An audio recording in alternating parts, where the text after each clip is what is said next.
Bonjour, alors on traite ensemble un exercice sur les désintégrations nucléaires. C'est un exercice qui a fait l'objet de session normale 2024 pour deuxième année, sciences physiques.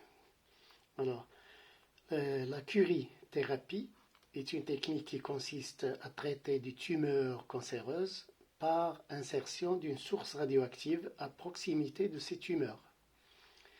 L'un des éléments radioactifs utilisés pour cette technique est l'iridium 192, IR 77 192, iridium. La source radioactive émet des rayonnements qui détruisent les cellules tumorales qu'il traverse. Donc c'est une application de ces réactions nucléaire dans la médecine pour le traitement d'une tumeur. Alors, lors du traitement d'une tumeur, l'iridium 192 donne essentiellement par désintegration un noyau de platine 78-192 et une particule chargée avec émission d'un rayonnement gamma.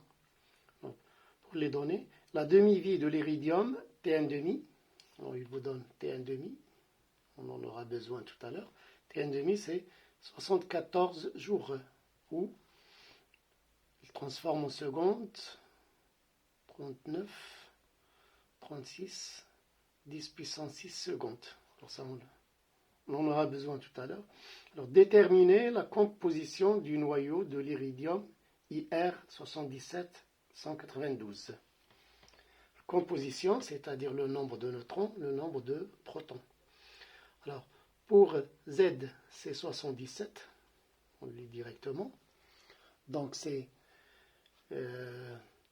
77 protons. Voilà. Pour le nombre de masse A, qui est égal à Z plus N, nombre de protons plus nombre de neutrons, ce qui nous donne que le nombre de neutrons, c'est A moins Z, c'est-à-dire 192 moins 77 est égal à 115. Donc nous aurons N égale 115 neutrons.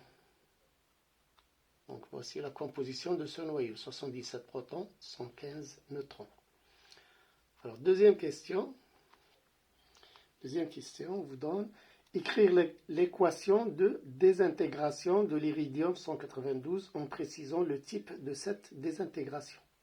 Donc, dans les données, on nous dit que l'iridium 77 192 nous donne le platine T 78 192 plus une particule chargée Z', A', qu'on ne connaît pas.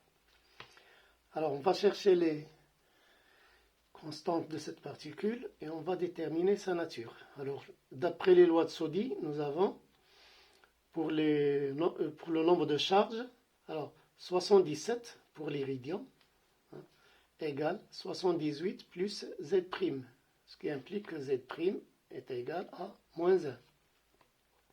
Pour les nombres de charges, 192 égale 192 du platine plus A', ce qui implique que A' est 0. Donc on en conclut que cette particule, c'est un électron, E-1, 0. Donc on réécrit l'équation 192 qui nous donne le platine 78 192 plus un électron, c'est-à-dire une émission bêta, plus un rayonnement gamma. Alors d'où vient le rayonnement gamma? Nous savons que le noyau fils peut être dans un état excité. Donc ce rayonnement gamma, on ne va pas l'écrire maintenant, ce rayonnement gamma provient du fait que le platine est dans un état excité. Donc le platine 78 192 revient à son état fondamental. C'est une perte d'énergie sous forme de rayonnement gamma. Voilà. Et la troisième question, on vous demande, là, on suppose que le corps humain ne contient pas initialement de l'iridium, à la date t égale 0, on implante à un patient un fil métallique contenant une source d'iridium 192. L'activité de cette source à cette date est A0 égale 1,08 10-2 becquerel. 3.1. Calculez N0, le nombre de noyaux d'iridium 192 se trouvant dans cette source à t égale 0. Donc là, vous avez A0 qui est égal à 1,08 10-2 becquerel ou désintégration par seconde. Et on vous demande de calculer N0. Donc vous avez la relation entre les deux. A0 est égal à lambda N0. Avec lambda, c'est ln de 2 sur T1 demi. D'accord? Donc ce qui implique que N0 c'est A0 sur lambda, c'est-à-dire T1 demi divisé par ln de 2 fois A0. Application numérique. Alors vous avez T1 demi qui est 6,3936 10 puissance 6 secondes. Vous avez A0 qui est de 1,08 10-2 becquerel, c'est-à-dire désintégration par seconde. Donc seconde par seconde. D'où, là, il faut utiliser la seconde comme unité de temps. Sur 0,69 ln de 2, alors vous trouverez une valeur à peu près égale, ou exactement égale, à 9,96 10 puissance 4 noyaux. Alors 3.2, on vous demande de calculer le nombre de noyaux ND, le nombre de noyaux d'iridium 192 désintégrés au bout de 2 ans. 2 ans, 730 jours. Alors, au bout de 2 ans, quel est le nombre ND, nombre de noyaux d'iridium désintégrés? Alors, le nombre de noyaux désintégrés qui est parti, transformé en platine, est égal au nombre de noyaux initial moins le nombre de noyaux qui restent à l'instant t. Alors ce qui est parti, c'est égal à le nombre de noyaux initial moins le nombre de noyaux qui restent à l'instant t.